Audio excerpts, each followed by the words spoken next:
Alright, so for this training video, I'm going to go ahead and I'm going to walk you through the process of adding a client and then updating all of their information. Should be a fairly simple process. So adding clients can be done from two places. You can either do it from the company portal by clicking the Add Client button here, or I can also do it from the Customer Management tab.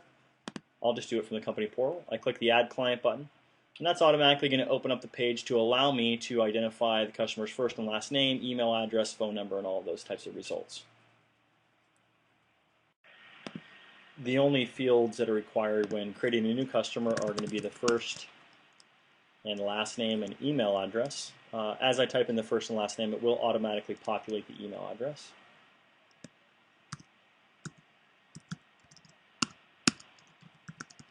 Put in his phone number, no cell phone.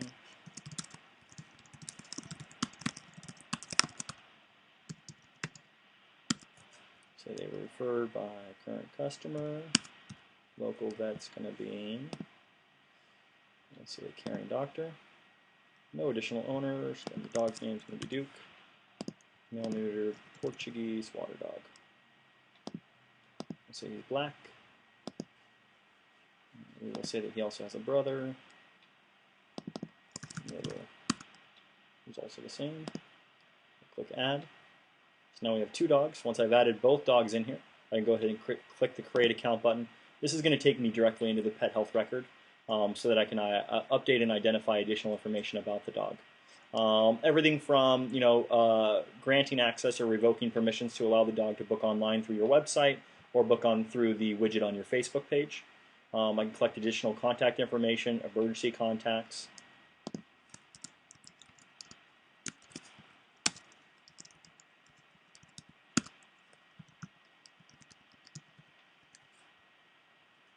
Save that. It will require you to save each one of these sections independently. Once I make that save, it should just automatically redirect me to the edit page. I can keep on going. We'll say the birthday. He's going to be born May 2nd, 2010. Let's save that. I can then go ahead and I can update who is authorized to pick him up. If that's something that you guys want to collect, you can obviously do that. Say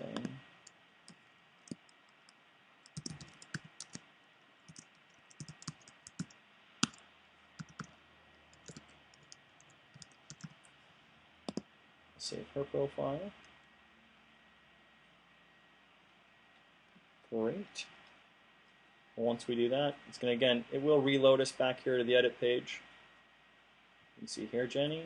If I wanted to upload a physical copy of a document, I can. Three most common type of documents that you're going to see uploaded here are a copy of the vaccination records. If you don't use an e-fax, you probably should. It will save you the hassle of having to scan all the vet releases, the vaccination records that the vets are sending over to you. I also see vet release forms or liability waiver forms that have been signed by the customer. And then groomers are also doing photos in here, like a seasonal cut photo. We'll go through here and we'll add each one of the vaccinations. I like to use the tabs when I go through here and add this, so I can click rabies, tab enter, tab enter. If I wanted to adjust a specific date, I can do that just by doing that. Save that. So DHLPP and rabies. And then I can also go ahead and I can say this Bordetella. We'll say that doesn't expire for a while. When I'm adding these vaccinations, this is going to save automatically to 3 places in the software. It's going to save it here into his pet health record. It'll also make it so that this creates an alert in the system. So 30 days before the vaccination is going to expire, the customer is going to get an email saying, hey, your rabies are expiring on August 29th. And it's also going to send you guys an email 15 days beforehand. When you guys get that, and once you guys completed adding these, you then hit the save button, so it saves all the vaccinations as a single set, which is what is actually going to create those alerts. It's also what's going to make it so that when you go and book an appointment for this customer, you can see their vaccination data at that very time. Scroll down a little bit. We'll say he brings his own food. We'll say he brings in Blue Buffalo. The drop-downs are not necessarily part of our software. They're actually just a built-in browser feature. So if you use Google Chrome or Safari, eventually these will start populating based upon what you type in commonly. So yes. And we'll save his dietary information. Once I've saved his dietary information, I have an opportunity to log really two more pieces of information. I'm able to log any special instructions that I have for the person who's going to check the dog in, or for somebody who's going to be booking an appointment for this person. And I also have the ability to say whether or not they passed their temperament test, or whether or not they signed their liability waiver forms. This information is reportable, so you can actually run a customer report and see this information. You can also see the temperament test at the time of booking the appointment. It'll allow you to know, so you know if they are qualified to go into a social play type scenario when we're talking about daycare or other social services. Once I've added that information, I've basically set up everything here under the Edit Profile. Then I'm going to go to the Medical tab. I have an option to switch their vet if I'd like to do that. I can leave it here. I'm going to go in here under the medical information, and I'm going to add a medication for this guy. Let's say 1 pill crushed with peanut butter. Let's say he's going to get happy pills daily, and he has to have them at 1 o'clock. So when I save this medication, it's going to save it to 4 places. It's going to save it to the pet health record. It's going to save it to the room card. It's going to save it to the medications report. And it's also going to create a pop-up alert in the system. So 15 minutes before his medication time, it'll say, pop up and say, hey, River needs his happy pills. So we'll save that.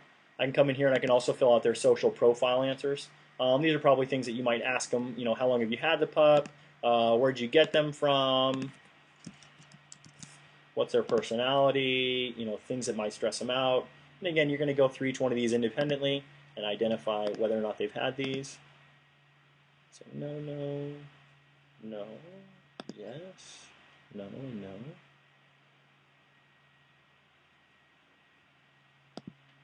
What does she do? My dog, she refuses to come when called, and I like to, rigorous walks, we hang out in the park, I love watching her run around, and we'll fetch. And we'll save that.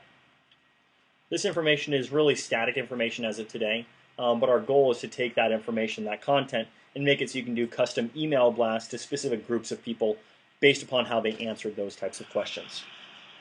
Once I've done that, the only last thing that I want to do here under an individual customer is I can come in here, I can add notes. So if I wanted to say, I can add a behavioral note, a medical note, a general note, a grooming note, or a training note. But as of now, it's a new customer, so I don't really have any notes to add. And that's it. That's how you go through and create a customer from start to finish. You update all of their information. And it should take you a little bit less than 7 minutes, just depending on how slow you're going through it, how quickly you're collecting the information from that customer. If you guys had any questions or need any help with this specifically, you can always reach me at 707-721-1588. Thanks a lot for watching.